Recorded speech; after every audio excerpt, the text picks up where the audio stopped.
Alright, I think I got her pretty much all lined up. It's not that hard, but it'd be a lot easier to see a video how to do it. I kind of had to figure it out. And I really couldn't find much on the internet about it. Luckily, I had found a few pictures of the snowblower because the guy I bought it from never used it. He said he bought it and then he bought a Kubota right away. So he never actually used the snowblower part of it. So I drove like 5 hours one day. I think I paid $750 for it. But they're pretty limited quantities of these that I've found. I haven't seen many other ones for sale. This one's like a 98 or 99. I can't remember what year exactly. I might have went over it before. I don't know.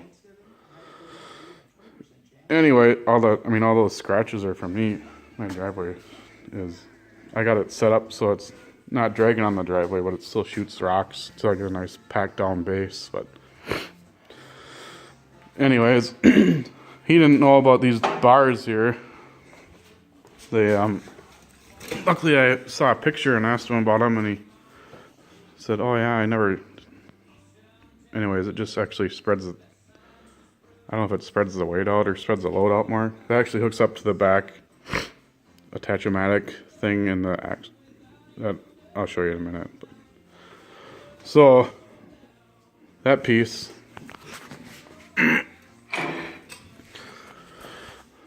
he found, luckily.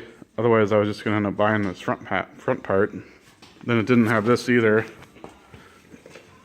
I didn't know that at the time. I didn't know what I was looking at. That's why I'm making this video, to stuff you should look at if you buy one, because this piece here was $120 or something. Like, holy crap. I didn't know what it looked like. It wouldn't be that hard to make if you knew what it looked like. It's just like, just solid stock with that U thingy.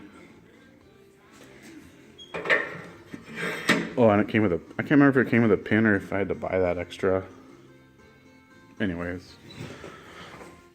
And then I had to buy this rear attach-o-matic thing, which he didn't want to get rid of it because it also had a rototiller that hooked up to the back.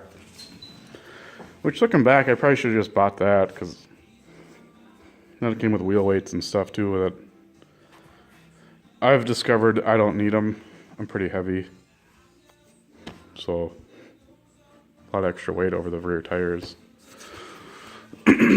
So I'll just start installing this, I guess. First you gotta pop this E-clip off. Pull the hitch off. Actually, I don't know if you need to. I just take it off for the winter. Actually, you probably could leave it on, but I've taken it off every... Shit. It's gonna be fun with one hand.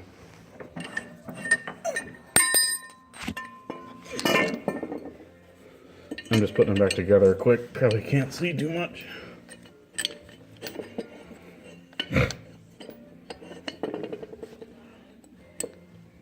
There.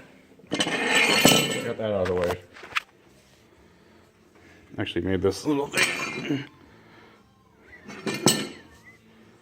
So I'm going to have a trailer hitch ball on there, and then I hook my little trailer I pull around with the pin still. This thing, I'll just show you it when it's done installing.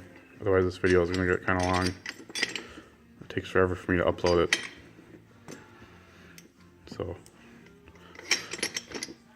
I never can remember which way this thing goes. I actually got it backward. Oh, wait. Yeah, like that. Yeah. Alright, I'm going to put this on. Alright, so I got this hooked up, or bolted up. I'm pretty much just eyeballed centered. This, I don't know what, I think a rototiller hooks up to it. Probably that push blade. I'm not sure about the mid-mount blade, grater blade, but we don't use this back one on this install. There's another front latch.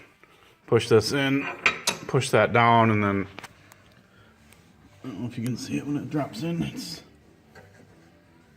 that. But that bar will be there, so we'll just leave that open for now. Whew. All right. Next. Get that crap out of the way.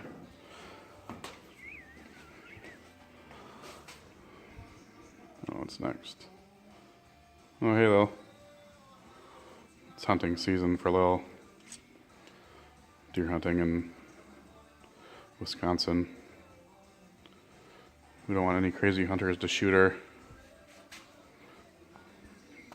Anyways, I got this thing in neutral now. I'm gonna push it up. Oh, oh yeah. This has to be down. And I also have to take this off. This is the bracket for the handle. I'm gonna take that off and be right back. All right, I got her in neutral. And I'm gonna push her over. Pretty much basically centered over that everything. Assembly and everything pretty much. Oops. I think I might have hit something.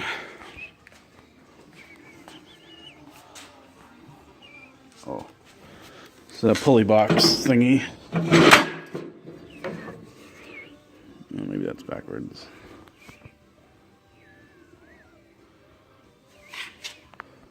Let's see here. Alright, I had that thing backwards. I usually don't take that out, so I had it off for the rebuild. Anyways, the replacement belt, if it ever focuses, B150. It's the Napa belt, I guess.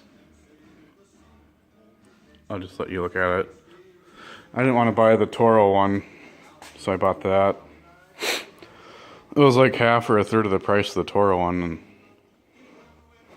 it worked pretty good last year. Well, I ran it one time, but anyways, I'm gonna keep pushing her over.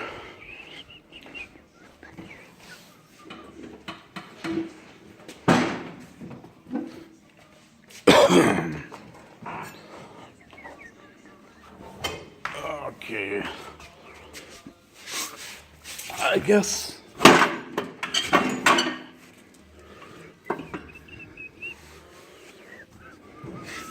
Alright, so this pulley block thing, these slots go in there. Okay, you want to push this up, open both sides of that, and then lift it up. There's a slot on each side. They go on this, and then this part latches down on these little studs sticking out. So I'll do that quick. Alright, I got both of those in. I'll worry about the belt later. Then, this other attach-o-matic, push that in, and then this opens up. And then you lift. There's a slot on each side that this snaps into, so I will do that next. It's kind of a pain to lift up. I'm gonna need two hands. I found before it works good to I had a block of wood under there, and I just kind of used a crowbar to slap it up in there, so I'm going to do that. Holy cow, that's dirty. Alright, that went pretty smooth. Actually, I just had a 4x4 block. It's actually pretty much the perfect height. Okay, so that's in. Got the front pulley box in. The center mid attach-o-matic latch woodgewer. Next, yeah, start her up for this part. So I'll tell you what I'm gonna do before it started, I guess. I gotta go find that pin too. There's a pin that goes in here, and let's see if you can see it up here. I think it's called the rock shaft. Hold that flashlight. Okay, let's see. Oh, right there, yeah. Can't remember which one of those holes I used. There's like 2 or 3 holes.